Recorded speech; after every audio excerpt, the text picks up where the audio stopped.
Good morning, everybody. Happy Columbus Day 2012. Hope you're all having a good holiday. No teachers going to school, no kids at school today. The post office is closed, the banks are closed. Nice. I guess if you had to get an occupation, teachers aren't all that bad. I'm not picking on you teachers. I know you work hard, but you do get a lot of days off. Just kidding. You know, let me send out a message first. We've got lots to talk about this morning, as we always do each and every Monday here on Weber on Sports. Hope to you join us every single Monday morning at 9:30 for this live broadcast. I'll do my normal. I've got to salute the Orangemen. This is something that's rare. I won't be picking on Doogie Marrone this morning. Also, I'll be nailing the Jills, the Bills. Oh, God, pathetic. But I think I thought I would open up the show by passing along a message. The Waterloo Little League, listen up, the Waterloo Little League is in trouble. They need your help. I'm going to read their little ad that they've been posting. Parents, grandparents, retirees. Waterloo Little League needs lots of volunteers for the board of directors. Due to many resignations, the need for volunteers is great, or there may be no baseball and softball for our youth next spring. Many positions need to be filled. Some include the president, vice president, secretary, umpire coordinator, concession manager, equipment manager, etc., etc. If you can help out the Waterloo Little League, ensure that the community has baseball and softball next spring. The next meeting is tomorrow. That's October the 9th at 6:30. That'll be held at the Lions National Bank in Waterloo.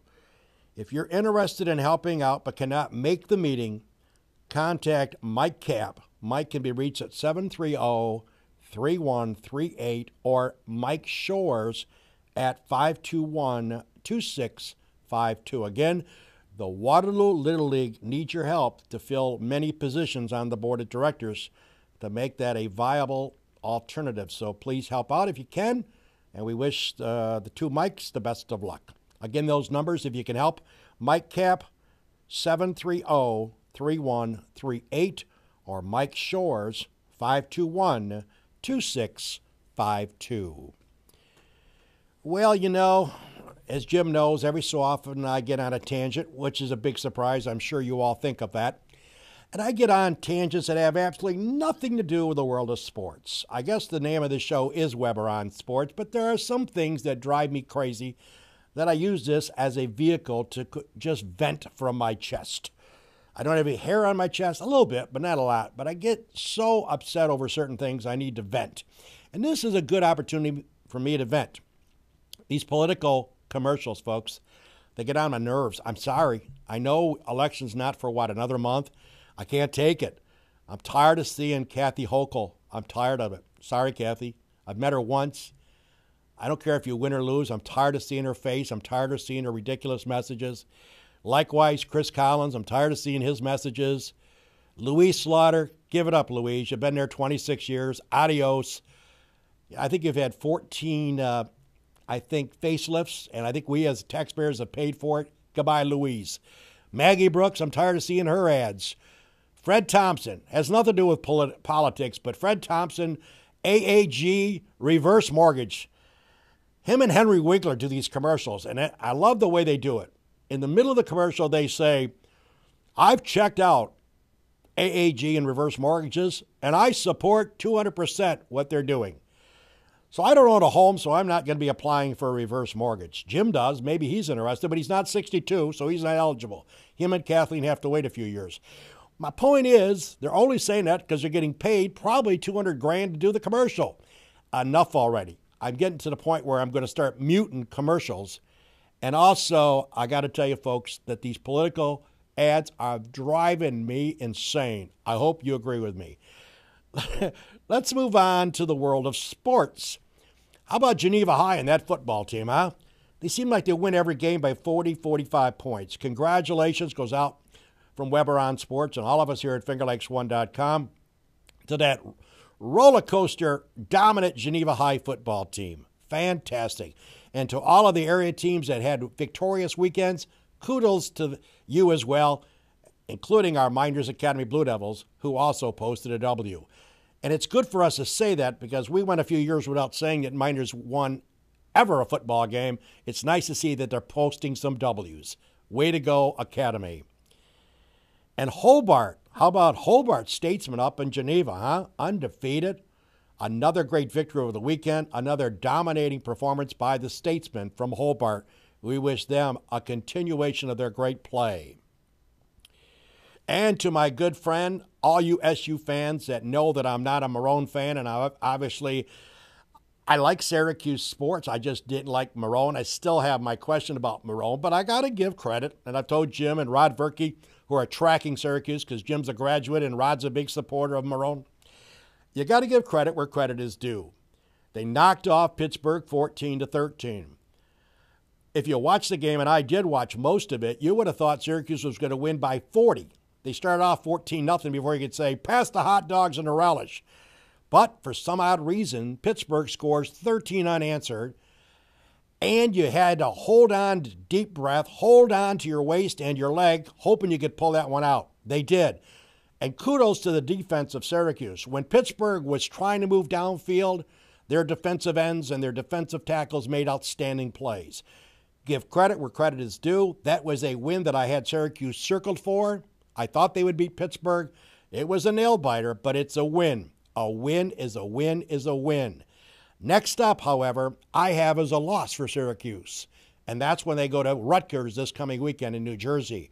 Rutgers in the top 20 in the country playing sensational football, undefeated. They knocked off Connecticut in a breeze over the weekend. So let's see what happens. Can Syracuse win a game where most people think they may lose the game? This week is a good example of that. So the Orangemen and Marrone give credit where credit is due. And who says that I cannot be impartial and fair when it comes to teams that win football games, or for that matter, any sporting event?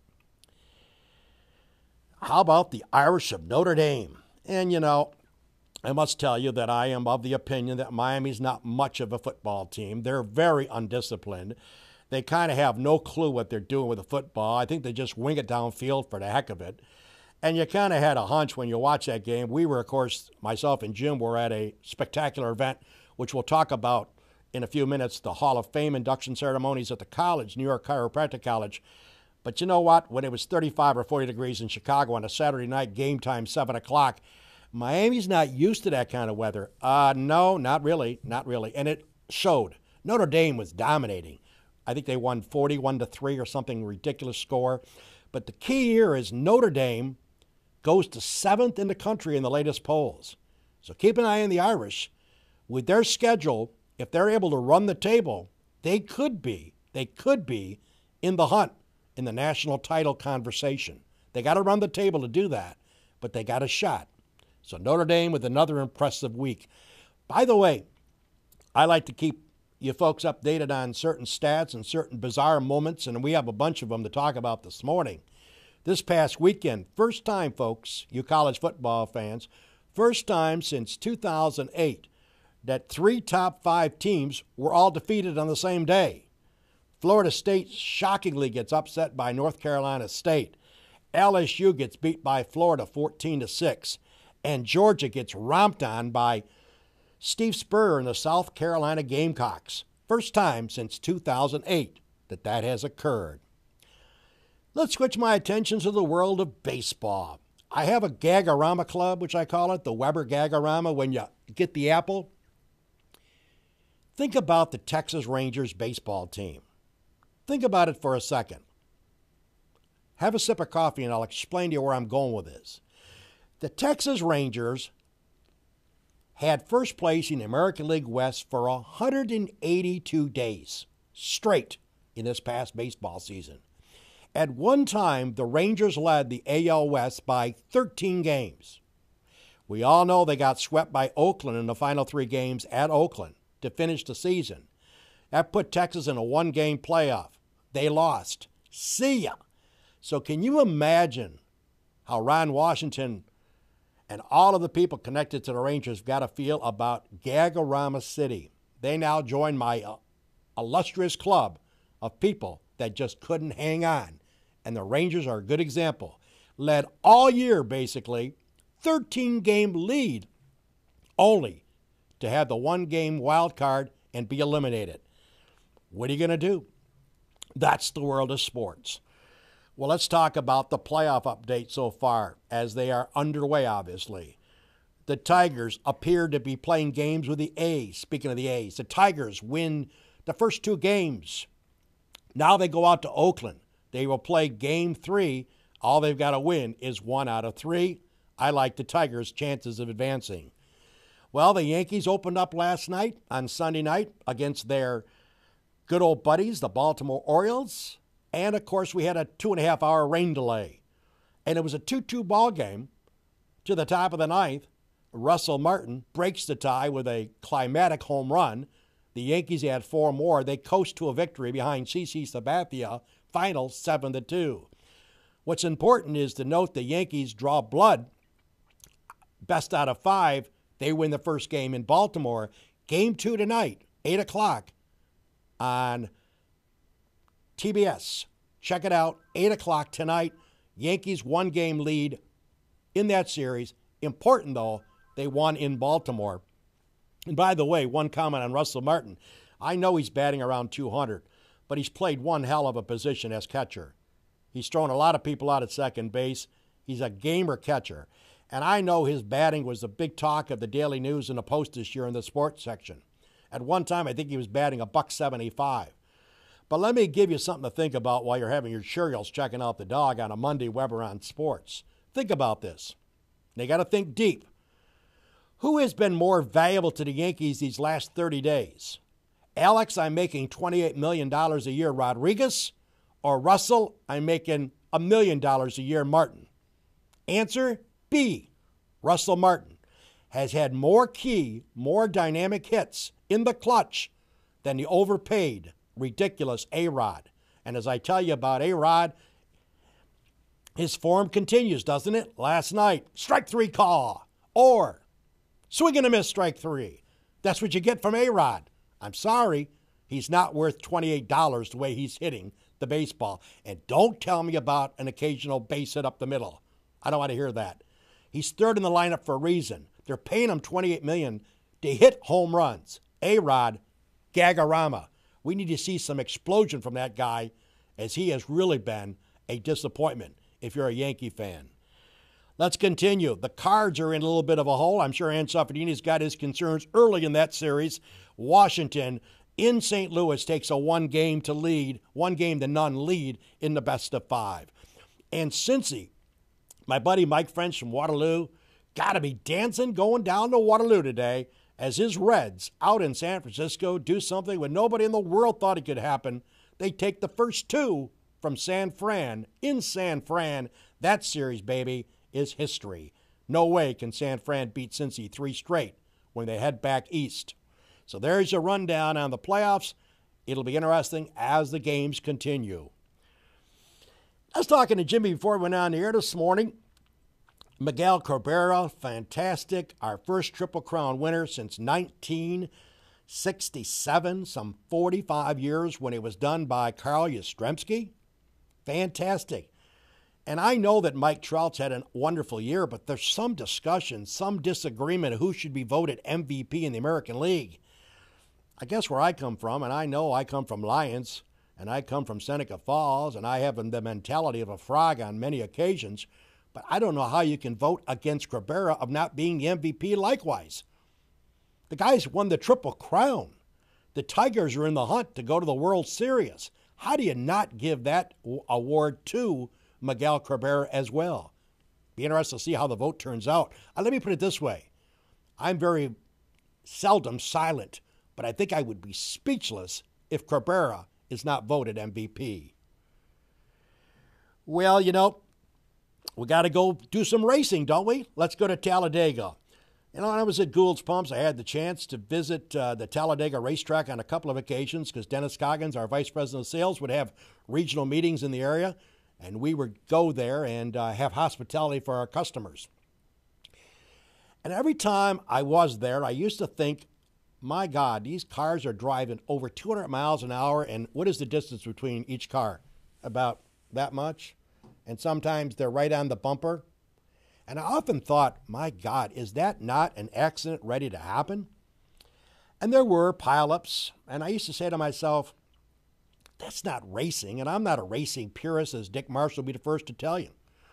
But is that not asking for somebody to be killed or maimed or disabled? Well, folks, they're playing Russian roulette with that race. I know they do 2 races a year there. I don't think you'll ever see it, but probably the best thing could ever happen for NASCAR racing, in my humble opinion, is that they take those 2 races off their schedule. I mean, you're going to get someone killed there. Yesterday, what happens? 1 lap to go. Tony Stewart makes a bonehead move. He admits it afterwards. 25-car pileup.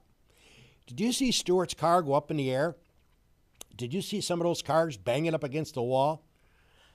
Hey, you know what? Everybody seemed okay, believe it or not.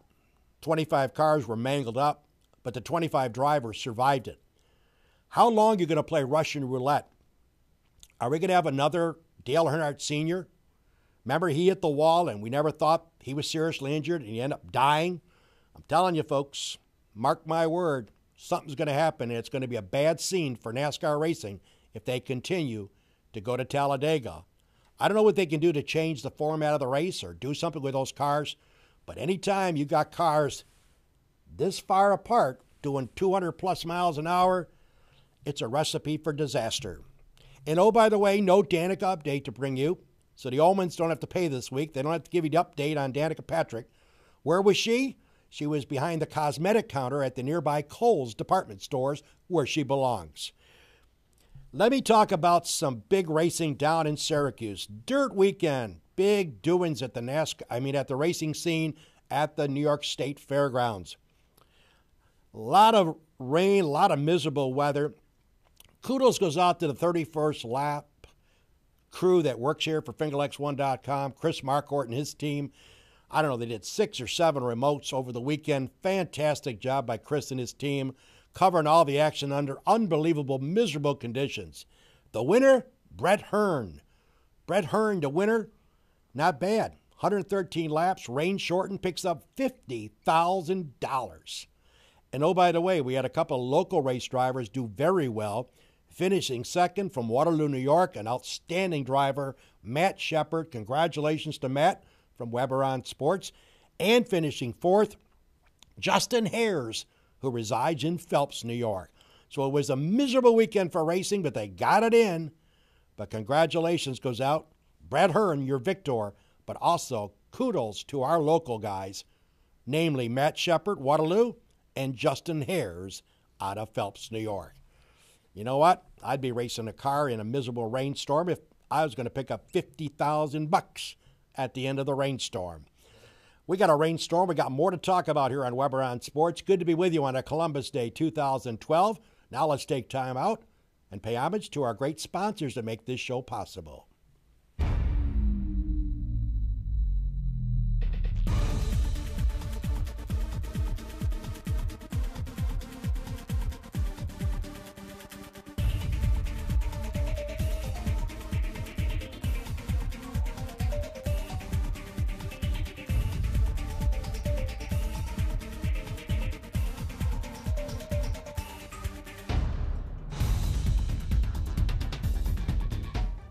Hi, everybody. It's a dog back with you on a Weber on Sports. Chilly Monday, October the 8th, Columbus Day. Hope you're enjoying your day off. If you're a teacher or if you're a student, you lucky stiffs, going to be relaxing with mom and dad and probably playing with your friends, no doubt. Well, let's turn my attention to the world of the NFL. You know, having to do a 30-minute sports show, and we're going to be expanding this since the dog and Paulie will be coming off the air at the end of this month when we have guests that come in. I need to find material, and I'll tell you right now, all I got to do is go 2 hours west to get all the material in the world that I need. The Buffalo Bills, who you know I have considered to be a pathetic franchise for many, many, many years. Too many years to count. The talk in Buffalo was the 12-year dry spell of not making the playoffs, which, by the way, is not that hard to do. Doesn't mean you have to win the Super Bowl. Just get in, baby. Just get in. First round playoff game. You can finish 8-8, 9-7. You got a shot. But these pathetic bunch of morons from Buffalo continue to amaze even me. I have made fun of Chan Gailey because I think he is a complete jerk. He is clueless. He talks funny. He looks funny with that stupid beard. And his general manager, Buddy Nix, who's dumber than a rock. I don't know how those two guys ever got the jobs they got. They're the brain trust behind loading up the Buffalo Bills. Loading up is a term that I'm using loosely. What do they do during the past offseason? They signed Super Mario Williams to $100 million. $100 million to, quote-unquote, shore up the defense. They bring in a guy named Anderson. They pay him another $20-25 million. Plus, they throw another $20-25 million to the fuzzy Harvard quarterback, Fitzpatrick. I think Jim Senecropi could throw the ball better than Fitzpatrick. I really do. And I've never seen Jim throw a football. But I venture to bet that he can throw it better than Fitzpatrick. Fitzpatrick's got one issue. When he throws the ball, it comes the other way with the other colored jersey going the other way. I mean, he threw a pass yesterday against San Fran, just amazed even me. I fell out of the chair. He threw it down the right sideline. There was no chance in hell that the Bills receiver could catch that ball. The only one that could catch it was the San Fran defender, who stopped and said, "Merry Christmas. Here comes the football." They gave this clown another $35 million. My point is, I've been telling you folks, we got to get them out of New York, move them to Canada. They are pathetic. They're horrible. They're an embarrassment to Western New York. You can tell me you're a Bills fan and tell me all the reasons you're a Bills fan, and I applaud you for that. But you obviously love pain. This team has set yet another record. It's a dubious record. They're the first team since the 50s to allow over 500 yards of total offense 2 weeks in a row. New England last week, San Fran this week. So what are they going to do? Well, Chan Gailey, in his infinite wisdom, says this morning the worthless coach, who's probably making $1.5 million a year, $2 million a year coaching that team. Isn't America wonderful? How the hell can they give that guy a dime to coach that team? He's done nothing to improve that squad. So they set a record of allowing 500 yards 2 weeks in a row. That's a new NFL record. They got to play Arizona next weekend. So the Bills organization decides, let's take the entire team and let's move them to Arizona after yesterday's game instead of flying back to Western New York and then flying back out to Arizona. So what happens? You lose 45-3. You're totally humiliated. You're embarrassing Western New York, right? And now we're going to give you 5 days of vacation laying by a pool, ordering cheeseburgers and Coors Lights. I love America. I mean, I'd have those idiots walking from San Francisco to Arizona, not flying. I mean, ladies and gentlemen, where do you draw the line on such a pathetic franchise? And it's going to get better. They'll probably win a few games this year. Are they playoff bound based on what you've seen? I don't think so. They're just horrible. They've made bonehead decision after bonehead decision. The only good news, Jim got a text this morning from the NFL office because I asked him to check. After the Arizona game, instead of allowing them to come back to their home base, Orchard Park, they're going to send them to Melbourne, Australia, and they're not going to get new clothes to go there. They're going to spend a week or two there. Then they're going to be sent to Caracas, Venezuela for another couple weeks. Then they're going to be sent to Russia. Hopefully, they won't ever come back. And hopefully, we don't have to watch them and see their ugly faces on TV and watch Chan Gailey say, quote unquote, this morning in the paper, "I don't have any excuses and I don't have any answers." Oh my God. If you're a Bills fan, the next drink's on the dog. Let's move on.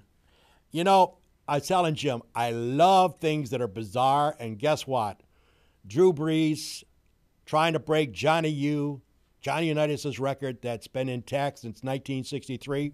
If you're keeping track, that's the year the dog graduated from Mynderse. Last night against San Diego, it happens early. He does it. The crowd goes nuts. And by the way, the NFL allowed his coach, Sean Payton, and Mickey Loomis, the GM, to be at the game to congratulate him for his efforts. The pass, wide open. I could have caught the ball or ran the end zone. Touchdown.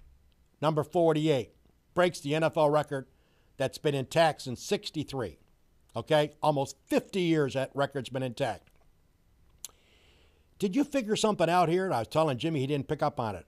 Do you know who caught the pass last night to set the record? I can't think of the kid's name. What number was he wearing? How about 19? What number did John Unitas wear?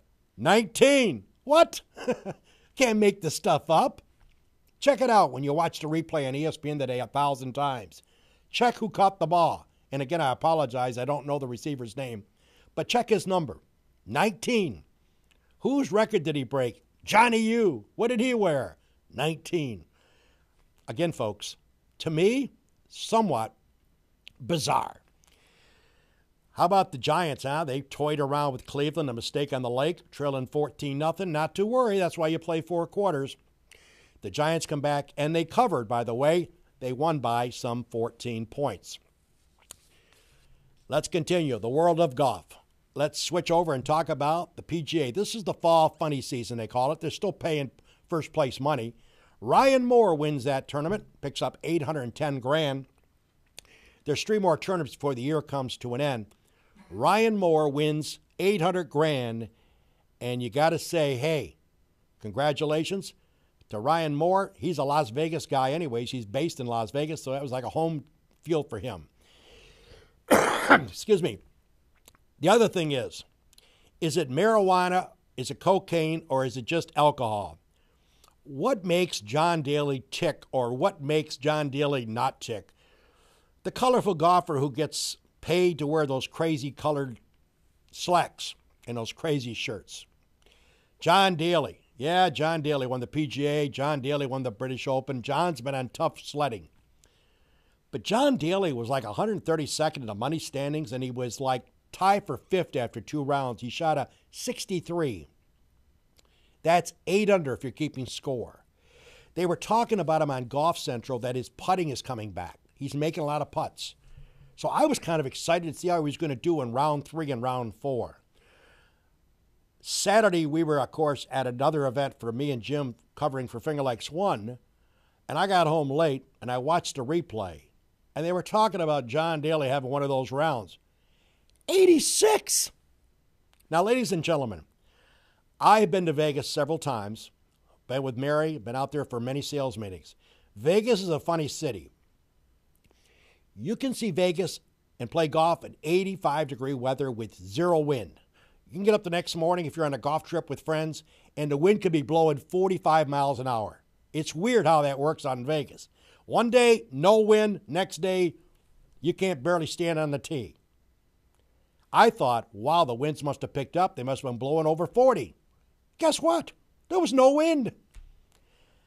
I looked at his scorecard, folks, on golf, PGA golf, bogey, double, quad, triple.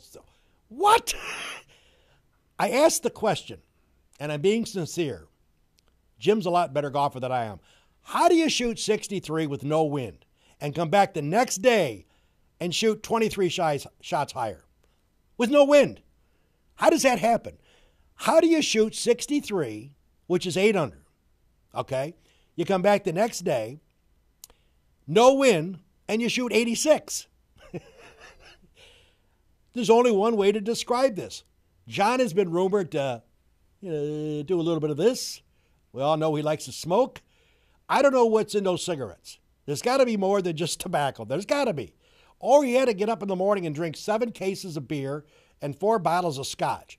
Because I have yet figured out how a golfer with his pedigree and his skill set, he still can play the game. I don't know how you shoot 86. I just don't. Let me know if you can figure that out. Well, yeah, 63, 86. And again, if it was blowing 45, I would say, yeah, you could knock some out of bounds. You could knock some in the water. But with 0 wind, better start checking what John Daly's consuming. I'm telling you, folks, that guy is about this close from going to a psych ward for life. Let's talk about a quote that was made by an Ohio State quarterback this past weekend. I believe he's a backup, but he had the greatest line that I've been thinking about for years. He twittered something to one of his friends, and he said, quote unquote, as a quarterback for Ohio State, Why do I have to go to class?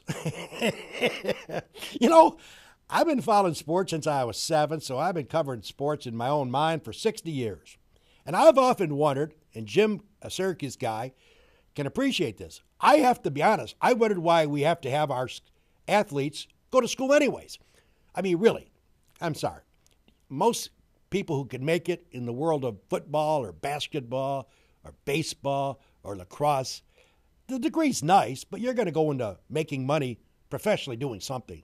I've yet figured out why they make these kids go to class because the only thing that counts isn't putting 100,000 people in the stands come Saturday. So I thought that was a classic line, something I've always thought that, and I always love, and Jim's a big basketball follower of the Orangemen, who I was going to have another dynamite year with Boeheim. I get cracking up. You know, Jim's a student of Syracuse, and I have a lot of friends that go to college and have been to school and got their degrees. And I'm sure it's tough. I never went to college. I went to a couple local schools for some classes. But I often wonder, you know, you got to get up. You got certain credits you got to take. You got to go to class. You got to go to the lab. You get a little break. Then you got to go to another class. You got to do a lot of homework, a lot of papers, a lot of computer work. It's probably very grueling. I've done some courses at local schools, but I never went to a 4-year school or a 2-year school. I got to think it's got to be taxing on you to do all this work, you know, to pass and to ultimately get your degree. But I always crack up in the basketball season, the big-time basketball season, the Syracuses, the Carolinas, the Dukes, the Kentuckys. Sometimes these teams go on a 2.5 week jaunt around the country playing basketball during school. And I'm thinking, how the hell do they do that? I mean, how do you study? Well, they have tutors on the planes. But how do you get time to do any of that when you're worried about the next night's game? It's always blown me away. And now this kid comes out and says, why do I have to go to class? It's a great line. Well, the Waterloo Hall of Fame held on this past Saturday night. I talked to a couple of my friends who were there, Joe Spazzato, Courtney, Timmy Lincoln, all the people connected. And I know I left a million people's names off this, but I understand it was a sensational affair. So kudos to all the people that received induction opportunities to get into the Waterloo Hall of Fame at Abigail's Restaurant held on Saturday night. And I understand it was a spectacular event. So I congratulate, along with Jim and all of us here at FingerLakes1.com, all of you that made that night a very special night. And you know, I've had the opportunity in broadcasting, working for the media via radio, or now with Jim and Finger Lakes One, to cover a lot of events. I've had the opportunity of covering tremendous basketball games where 10,000 people have been at games and at the War Memorial, the Big House.